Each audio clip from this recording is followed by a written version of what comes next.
Everyone, thank you for joining us today. From pew to IP address. You have no idea how much fun I had coming up with that headline, so hopefully the rest of the day will go well as also. So I just want to make sure that my fellow panelists can be heard. So Mary Catherine, do we have you? Hello, I'm here.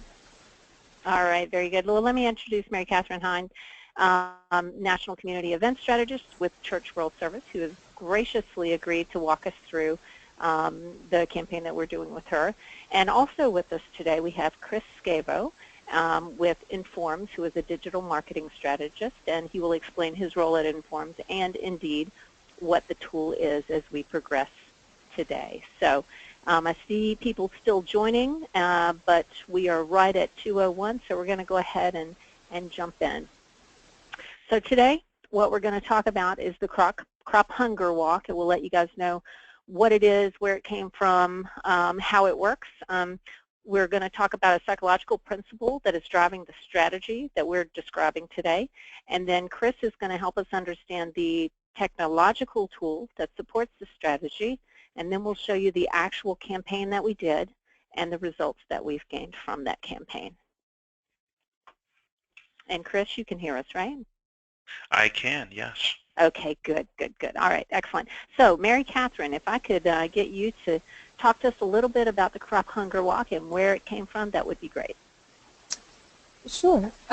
So the Crop Hunger Walk is the community fundraising event for Church World Service, and the first version of Crop was actually almost 70 years ago, post-World War II, when farmers wanted to share their abundance, their crops with war-torn Europe, and so they set aside these friendship acres, and they donated the wheat and whatever else they grew to be shipped overseas to help people rebuild after the war. Shortly following that, neighbors not only reached into their fields, but they also began to reach into their closets and their cupboards and loaded the gifts that they had onto trains and ships and shipped those over to respond to global hunger and poverty. It was very rural, very a rural way for people to connect and to respond to the devastation that they saw after the war.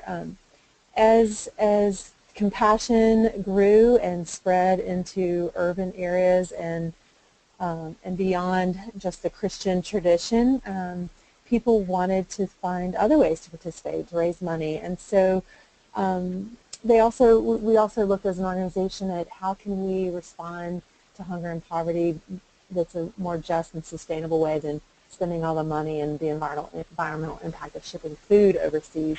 And that's when, in October of 1969, Crop transformed into the Crop Hunger Walk, and it was actually the first walkathon in the United States for any cause. And what it did was this walk offered a broader scope of engagement.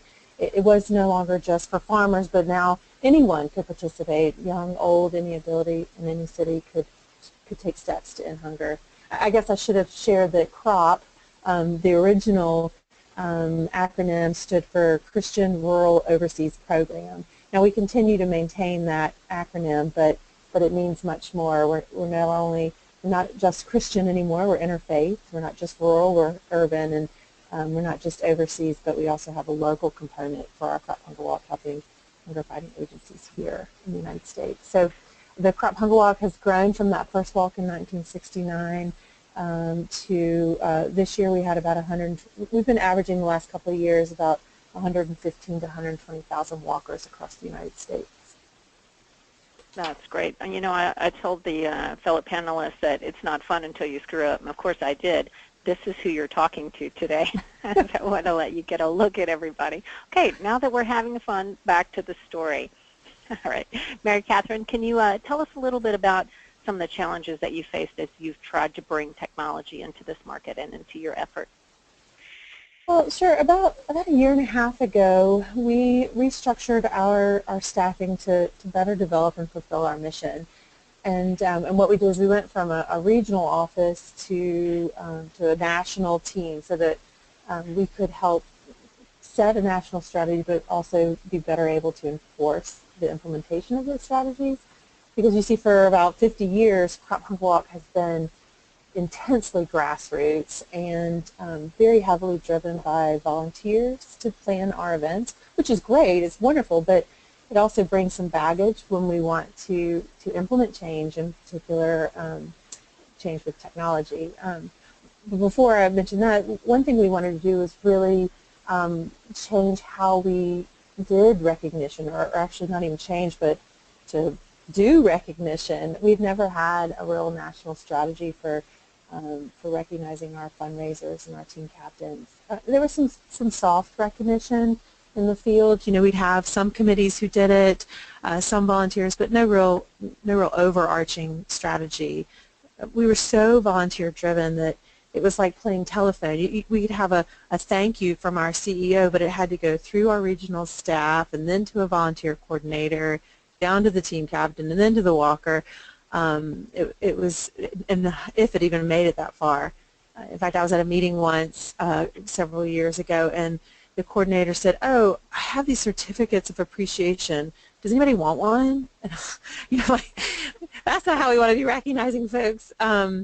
So we really wanted to implement a better recognition program, but then also messaging. We had not been communicating with our crop hunger walkers in a meaningful way. You know, online our communications were mostly thank you for registering, and you know, a donation was made in your name. That was pretty much it. There was no coaching, no intentionality with our messaging to our walkers and our team captains. You know, some savvy volunteers maybe were doing a good job, but it was hit or miss, and it required them to really take on ownership of their own marketing software, and it wasn't a consistent message. So the other part was, given the longevity of our supporters, many of our volunteer leadership was retirement age and generally offline focused. They weren't as comfortable with technology. In fact, we even have some event coordinators who don't have an email address. So because so much of our engagement was person to person and offline, it made it really difficult for us to evaluate how we were doing when we wanted to look at how our program was performing. It was hard to track change. The history of our peer-to-peer structure was that originally walkers would ask people to pledge per mile. So what that meant was they were collecting their funds, their checks and cash after the walk. So despite encouraging people to get their gifts up front, it was still the practice for many to continue to collect those donations for even past a month after the event. So that meant that thousands of handwritten envelopes with critical donor information had to be manually entered into our database if we had staff to do that. And so it meant that often, if we could capture the data, it was so far down the road that it wasn't helpful, and for many cases we just couldn't even capture all of it, so we're losing all of that quality business intelligence. Wow. All right.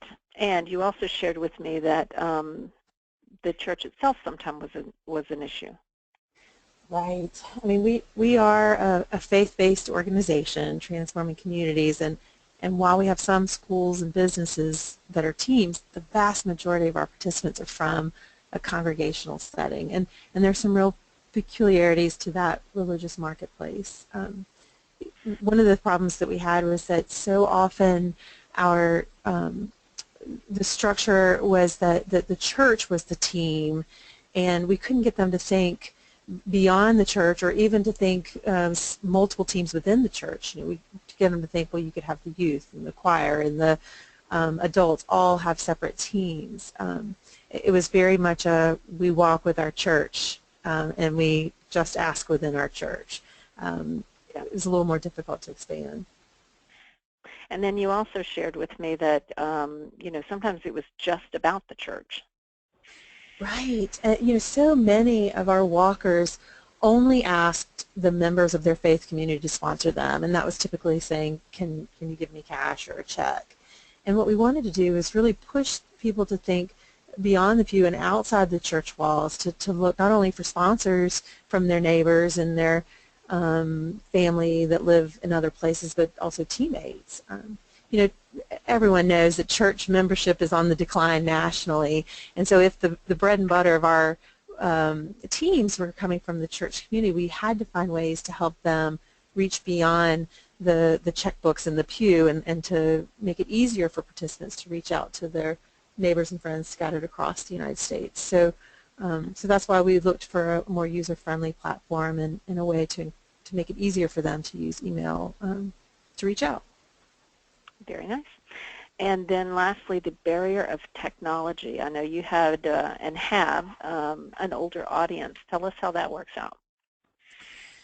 Well, we had before this year we've been through Blackbaud TeamRaiser, and before that we were working with Convio, and prior to that Kentera, and all of them were for our not tech savvy supporters. It was just too cumbersome and too bulky, and we'd have people who would start, if we could get them to go online, they would get lost in the process. So we moved over last fall to work with Rallybound, which is a Salesforce-based platform for our peer-to-peer events, and it's just a much smoother, easier registration. And then also looking to work with Turnkey to help us to look at how we can automate more of the work that we do. Very good. Now, I thought it was interesting, you've alluded to this already, but before 2016, describe to me how acquisition happened. By the grace of God, I think. It certainly wasn't a lot of what we were doing strategically. For at least the past 5 years, we weren't even reaching out to past online participants to say, hey, your walk's ready for you to register for this year. We weren't segmenting team captains for any national acquisition. We weren't reaching out saying, you walked, you want to start a team next year. Basically, the only way we found people to register online or participate in the events was, a walk volunteer coordinator would do that person-to-person phone call, or in some cases they were writing letters and sending snail mail letters. Some, it wasn't even the walk coordinator. They might have delegated it to a recruitment team of volunteers. Part of why we wanted to do this was to get more people engaged online so that we could begin to start recruiting some of those folks. I will say that we did get some mixed feedback when we launched this promotion. Our older volunteer base just really struggles with any kind of change. Some were really excited, but even some of our locations, they didn't even have high-speed internet. So there was pushback from there. And some said, we have so many checks and cash, we don't really use the online system. So as we were starting to look at how we can acquire people and really get people online, we said we need to recognize and acknowledge those offline gifts. And so even if we get someone to register, to then manually enter their offline gifts, even though they're not raising the funds online, we now have them in our system. We're able to capture their data and to message to them more strategically in the future. And hopefully we can encourage them to start raising funds online as well. Most have been really excited about it. So yeah. Well, good. Okay, so then we're into the New World Order, and what the New World Order is combining the power of peer-to-peer, which you have fully mastered, and injecting it with some technology, which we'll talk about today. Before we do that, what we're going to talk about is a psychological principle, and that is the driving strategy behind the use of the technology. So I'm going to jump into that really quickly. Turnkey is known for trying to understand why people make decisions and how they form beliefs. And what I'm showing you here is how we form beliefs. So, this guy, let's say he lives next door to you, and you see him in the park every Saturday, and he's got his kids out there, and he's pushing them, he's having great interaction, and so you infer from his behavior that he's a great dad. And you as a human have a system built to make that inference, if that's the right pronunciation. So that system that you have built to infer your attitude about this gentleman is kind of interesting, because it's the same system that you use to make inferences about yourself. So as an example, if you see yourself doing something regardless of the reason that you're doing it, then you will form a belief that you are that kind of person. And that works best when our attitude is weak or ambiguous. If we have a firmly held attitude, this is not true. But I think we can all agree that in our target audiences, we are targeting many, many people with weak or ambiguous attitudes about our mission.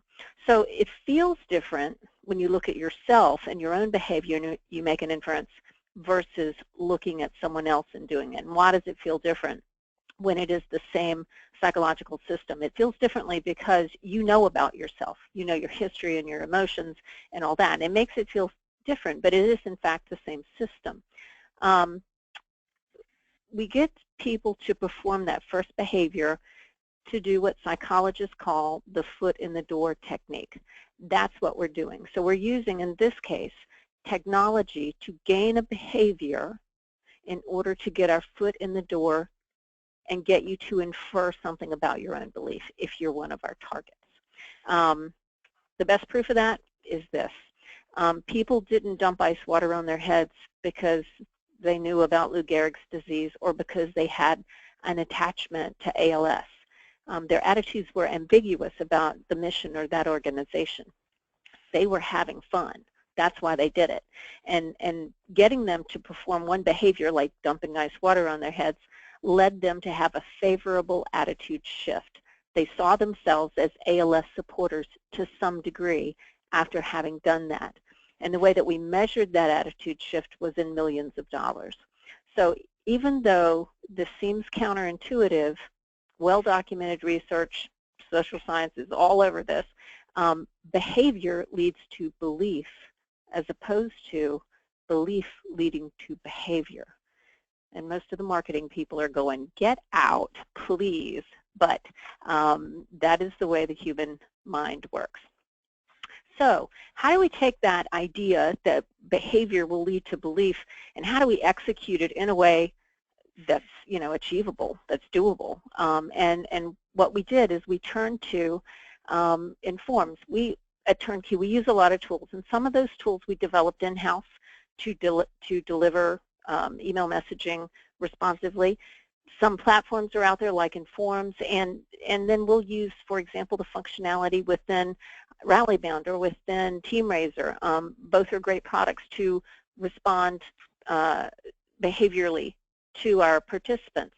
Informz was unique, though, and one of the reasons that we brought that tool in-house is because it had some unique features that others didn't have, other marketing automation, which is what we're talking about, by the way, marketing automation. It had some unique features, and I'll make note of those features as Chris Scavo, our expert from Informz today, talks to us about this technology. So Chris, take it away, my friend. Thank you very much. I appreciate it. So as we're talking about this concept of personalization and paying attention to behaviors and having that lead into belief, marketing automation really goes a long way to accomplish that.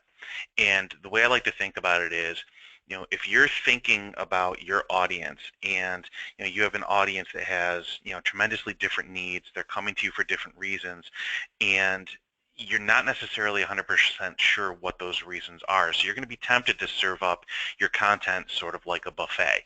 You just want to put it all out there and then have your audience pick and choose what they want. You think about those traditionally long newsletters that have articles that cover 6 or 7 different topics so that people can engage with what they want or try to find what they want. The problem is that as people have become more savvy with the technology they use, and being able to search and use technology to their advantage to try to find solutions that suit them best, we can't necessarily put content out there the same way anymore. We really have to think about how retailers use that methodology and the technology to reach out to their customers. Amazon is always the cornerstone example that so many marketers use about how they personalize messages. But many other retailers use it, especially now that we're in the holiday season. I'm sure we're all inundated with email marketing from everyone from Williams-Sonoma to Macy's to Amazon to Best Buy, what have you, and they all try to give you that, hey, you looked at this product, well, you may also be interested in this, or thank you for making this purchase, here's something else that you might want on your gift list as well, because they're trying to anticipate based off of what you have looked at in the past, what your behavior has been, what you necessarily are going to want moving forward. And that sort of philosophy of paying attention to what your audience is doing really is starting to permeate the nonprofit and association world, because we really have a lot of information at our disposal that we just don't necessarily realize or take advantage of. So when I think about personalizing the message and how we approach that, it's sort of like your audience is coming to you for different reasons, and they're making decisions based off of what they find with you. And the better that you can identify what those reasons are, what they want, and how you can serve that up to them, the stronger your relationship is going to be. And it's really about long-term engagement, and that's what all of us are truly aiming for.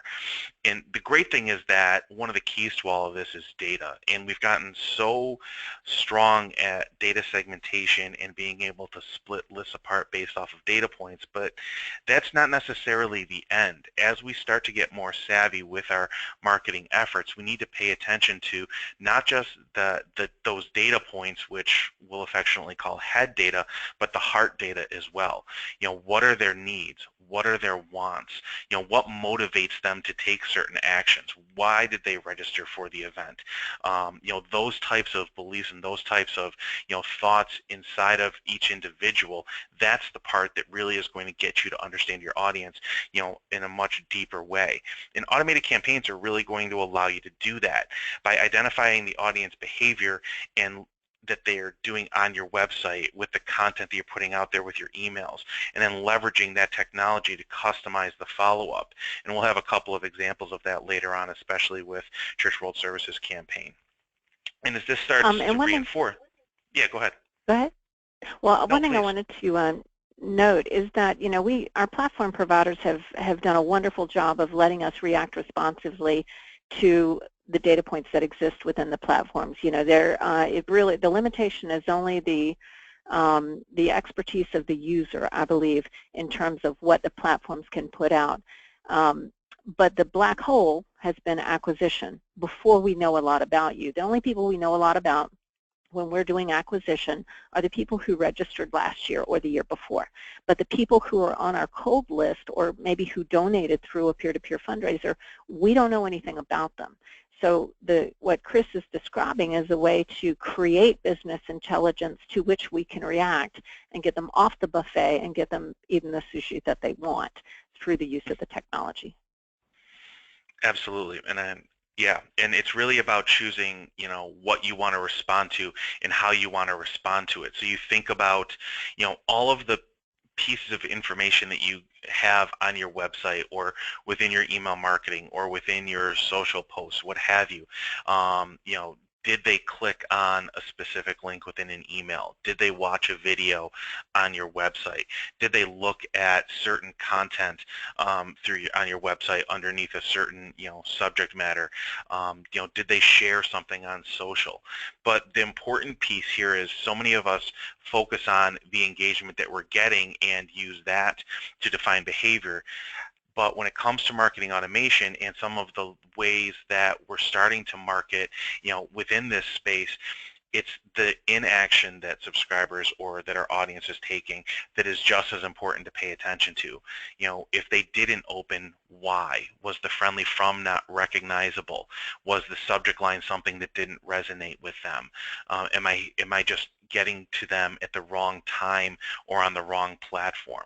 You know, why didn't they convert, or why didn't they register for the event? Was the content on the form not compelling enough? Did we not put information in the email that resonated as strongly with them? And evaluating why people are not taking those actions and being able to move them down that membership life cycle with us is just as important as paying attention to what people are doing. So, Chris, that was actually one of the key drivers for why we brought Informz in-house. And I don't know if everybody picked up on exactly what Chris said in terms of what does that mean to my everyday life. So typically we'd kick off a campaign, we'd measure who opened, who didn't, and we might have some behavioral triggers that we can work with, but that they did not open with a particular subject line as an example is something that we can react to automatically in a pre-planned fashion. If they didn't open with subject line A, or if we're doing A/B testing and more people opened with subject line B, maybe we go to the do not opens again with subject line B. But we can do all that automatically without pulling a list, redeploying, going through all that effort. It's all set up ahead of time, and this is what Chris is going to show you now, how that works.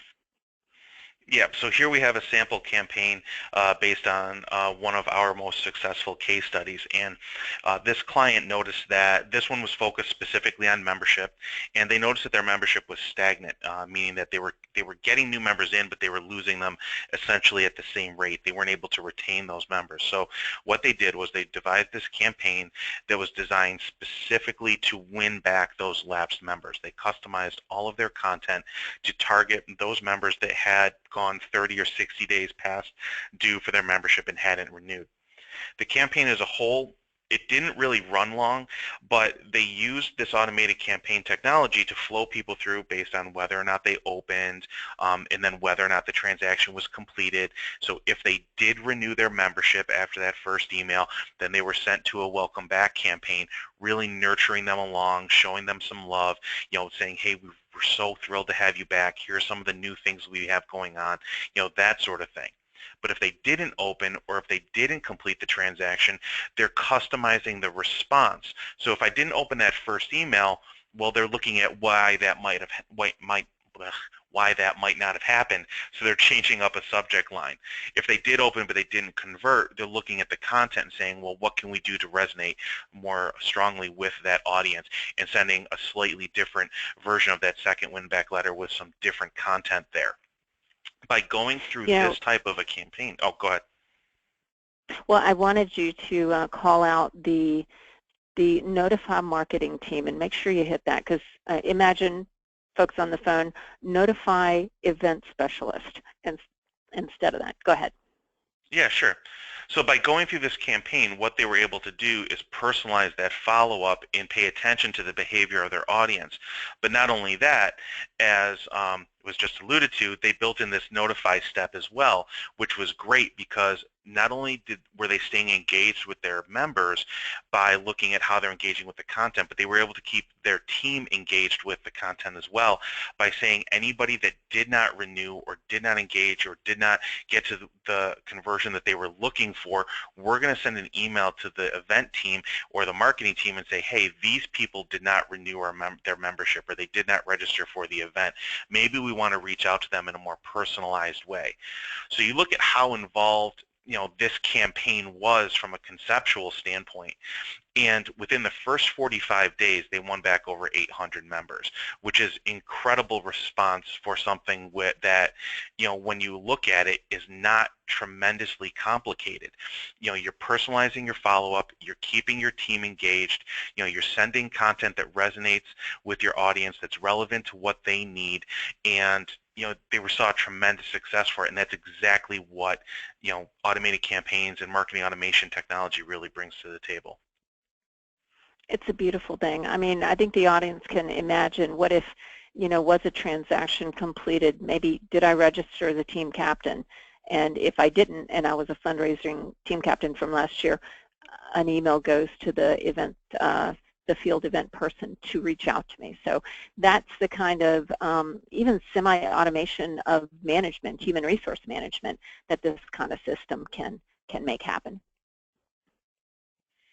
So Chris, you know, one of the things that is interesting to me is that not a lot of nonprofits are using technology like this. I see some of my bigger ones actually buying it, but not using it. So I don't know, what's your experience in terms of the nonprofit adoption of this technology? I think it's really seen somewhat of a boom over the last year or two because it's becoming less of a nice to have and more of a must have. I think that people are realizing all of the benefits that this type of approach really gives them. It's not just about, you know, personalizing responses and reaching audience, you know, more effectively, which is the core benefit and the reason why people are doing this. But there's so many other benefits. You know, as you alluded to earlier, you know, there's that idea of having the technology run behind the scenes. So you go through setting this up, and this is just running in the background. You don't have to worry about, you know, checking one table or one database to see if you're getting registrations, or going into a different system and, you know, looking at email engagement, or going somewhere else to see, okay, did they fill out this form, or, you know, you're not all over the place. You're not as scattered. Everything's in one location. The technology is managing all of that for you, and it's allowing you and your team to focus on other areas of importance and other tasks that you have. And by taking some of that work off, by easing some of that pain and letting you focus on what's really important for you, you know, people are seeing benefits from, you know, internally as well as through external engagement. I cannot emphasize enough what you're saying. I mean, as an example for the audience in our world, let's say that you get a donor acquired by a peer-to-peer fundraiser, and that donor dumps into a table, and that table is hooked up to Informz, then they are automatically, at the right time, put into a welcome series. There's no download, there's no upload, there's no design the campaign, because you already did that. You set it and you forget it and walk away. And that's the beauty of this. So, Chris, you want to talk to us about efficiencies industry-wide?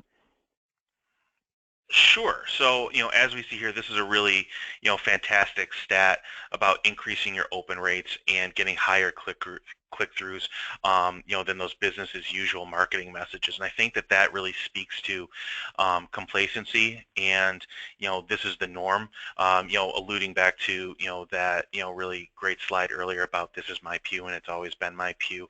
You know, marketers sort of have that same approach of, you know, we always send them the message on this day, and it always contains this, and that's what it does. And I don't know why we would change that, but that's exactly where people are going. It's about reinventing yourself. It's about looking at your marketing efforts and finding what truly is working for you, and being extremely honest with how you can acquire some of those new people. How can you get new registrants? How can you get current registrants or people that participated in an event last year to help spread the word and be your advocate on the street?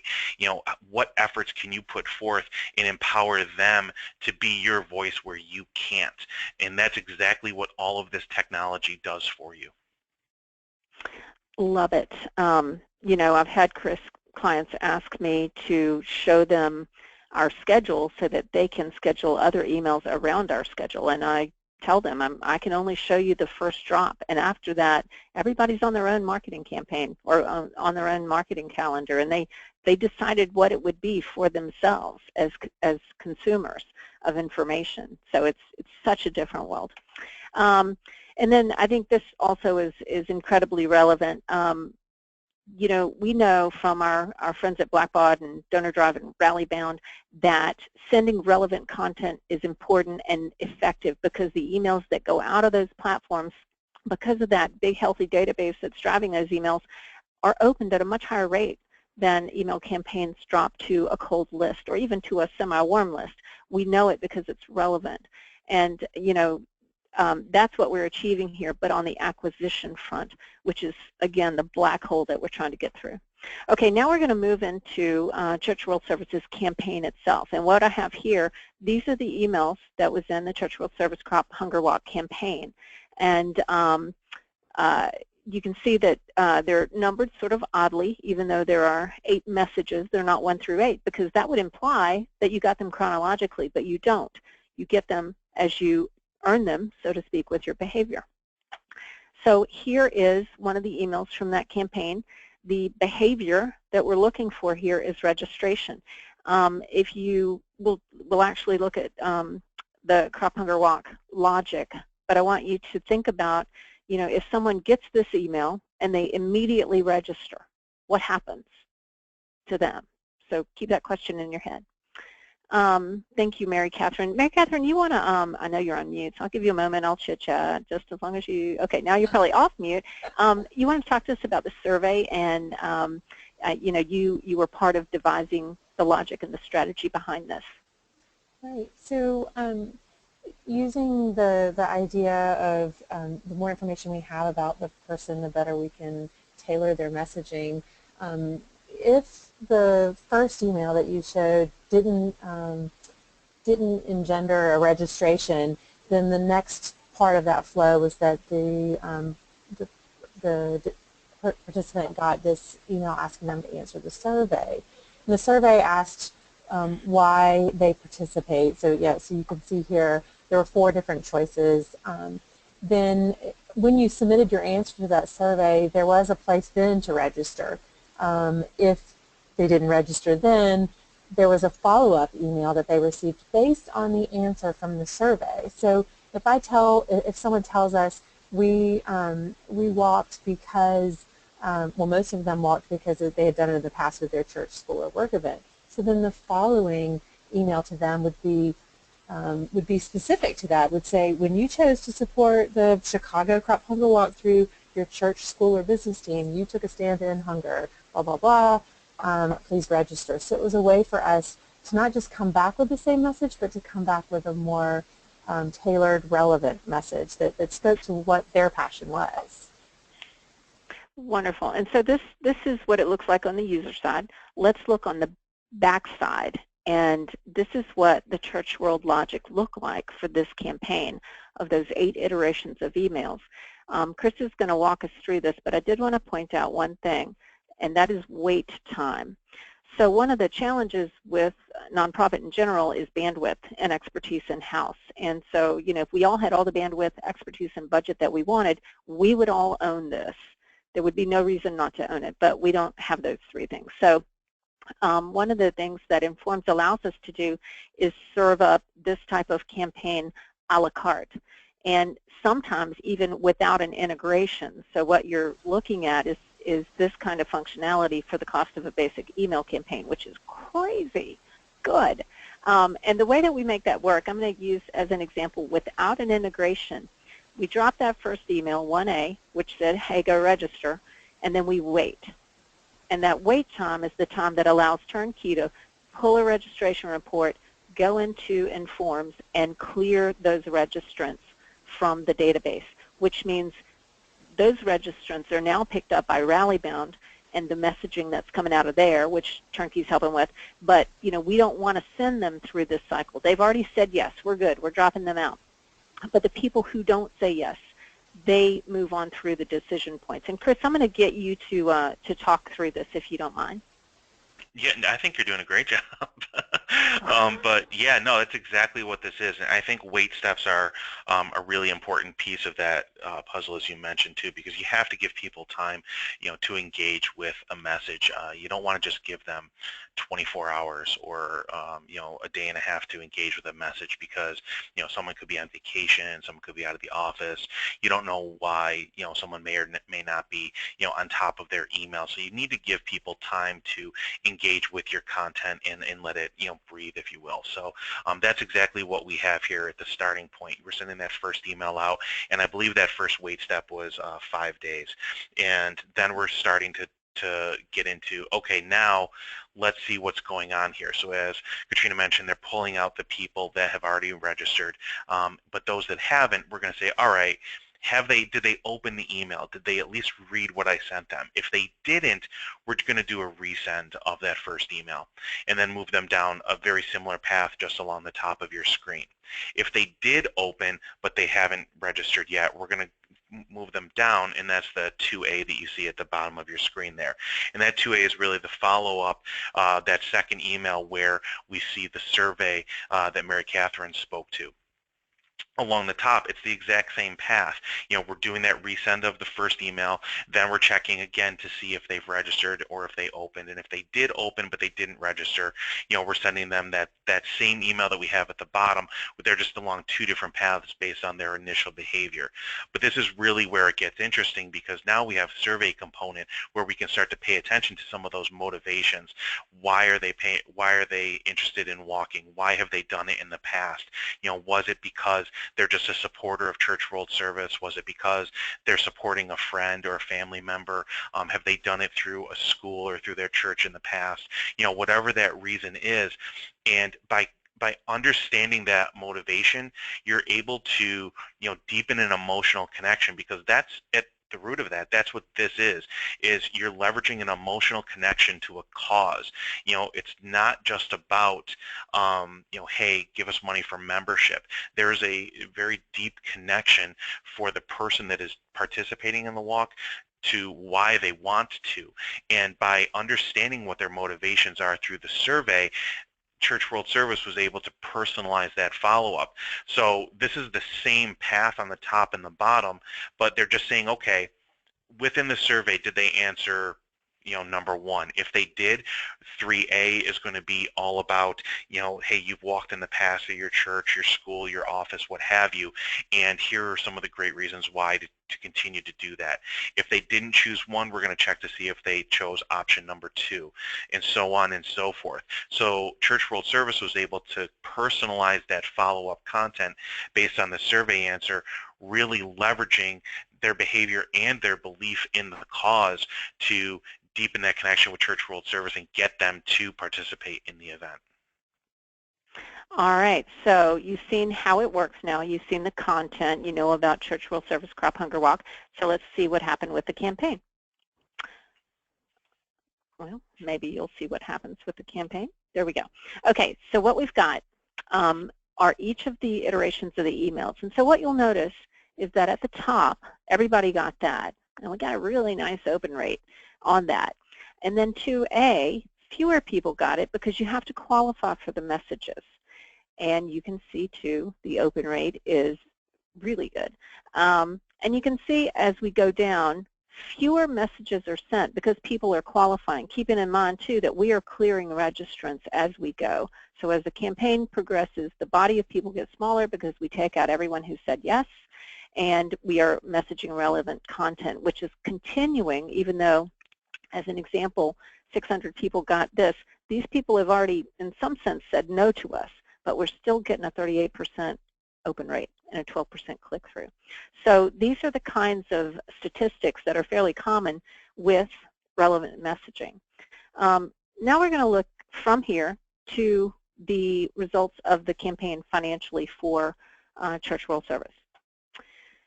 So here we're looking at the number of events, and I put this up first because it's terrifying. We went from over 1,000 events, 1,028, down to 804. And Mary Catherine, if I could get you to talk to us about that and why we had so many fewer events this year that we were working with. There were a couple of different things. One was in the fall of 15, we kind of compulsorily set up web pages for all of our events, whether they were going to happen or not. We were much more strategic because we were working through the system to only build a web page for the events that actually happened. So we didn't have 1,000 events that raised money last year, so the drop wasn't as significant as it looked. In addition, we had some walks that postponed, that moved from fall to spring, so that's why the number was down. And we just did a better job of making sure that the events that we had were actual events. Most of the ones we lost were maybe a 5,000 or below event. We had anticipated it. We also, aside from all of this, switched up some strategy where we were cutting back on some face-to-face interactions with some of our smaller walks, and had anticipated that we would lose some events because they weren't getting a person in their community. They're only being responded to by a remote support staff. So what we knew then is that any study that we did would be influenced by these changes to some degree at least. And we just like to point out things that are going to have skewing effects on the data. This would be the big one. So number of participants in line with the events being fewer went down 10,000 just about, right, Catherine?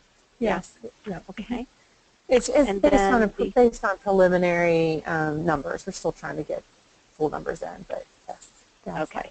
And I guess to your, well, I mean, there are several skewing factors, but you know, I think all in, we've got 10,000 less as of 11/30 than we had last year, total participants. And this is online plus offline. And then revenue, we're at about 545,000 versus 600,000. So we're still like, ooh, you know, we're still in a scary space. So now we're going to move into the acquisition campaign results and look at those. And this is all online. All the data in yellow or on yellow background is on online fundraising. So in 2015, we're at 1.2 million. In 2016, we're at 1.5-ish million. We went from 10,000 online registrants to 12,000 online registrants, which is a happy day. And I was curious, Mary Catherine, you know, we are well past our initial reading. Do you feel like event day, more people registered online than before, or do you think they stayed offline? Ask me that again. So I was curious if, sure, I was curious if on event day there was a greater tendency to register online than there might have been in years past, since at least some people had registered online. You know, more people were in the total audience who had an online experience, and I wondered if they would recommend it, if they would have had a computer set up on site to ease record keeping, that sort of thing. I would say in a few places. I also have noticed in the post-walk evaluation time that the folks walking around with their gifts have encouraged people to do online next year. People wearing their Crop Hunker Walk jackets and carrying their mugs and wearing their T-shirts have also, I think we'll see an upsurge from that as well. Yeah. And that is an interesting point, which we're doing a webinar in February about the recognition that we applied, but these results are for only online registrants, and the recognition campaign that we applied was only for online registrants. So the number of online donations also increased by a nice healthy amount. And that's it. So all in, Mary Catherine, would you consider this to have been a success for you guys? Oh yeah, I mean, going back to those last charts, when you compare the percentage of online, I mean, our big goal was to get people online, and that way we could start to manipulate that data and message to them accurately. So to have to increase the number of people engaged from 13% of our participants being engaged online to being almost 20% online, I think that's a huge jump from one season to have that much more engagement with the online platform for our Crop Hunker Walks. So in that sense, just the actual numbers of people going on was a huge success. And then the percentage of our income that came from online versus offline, that jumped up almost 7%. So that's money that's easier for us to enter. It costs us less to track that data because it's done through automation and not through hiring interns to enter the funds. So we're very excited about the increase that we saw in our online engagement and more people being a part of our Crop Hunker Walk online. I think that one of the big benefits you're going to enjoy is the creation of new business intelligence. You simply know more about your audience and are able to communicate effectively to them on any front, not just this front. They've self-identified now as donors and as fundraisers. So very exciting. Well, thank you so much. Mary Catherine, thank you for telling us your story. Chris, thank you for joining us and helping us understand the technology. To the folks out there, any of us are available for questions. We will be sending out a recording of the webinar, and it has all our contact information on it. And I have to tell you, I think this is the bright, shiny new toy on marketing automation for nonprofit peer-to-peer fundraising. So thank you all. Have a lovely afternoon. Bye-bye.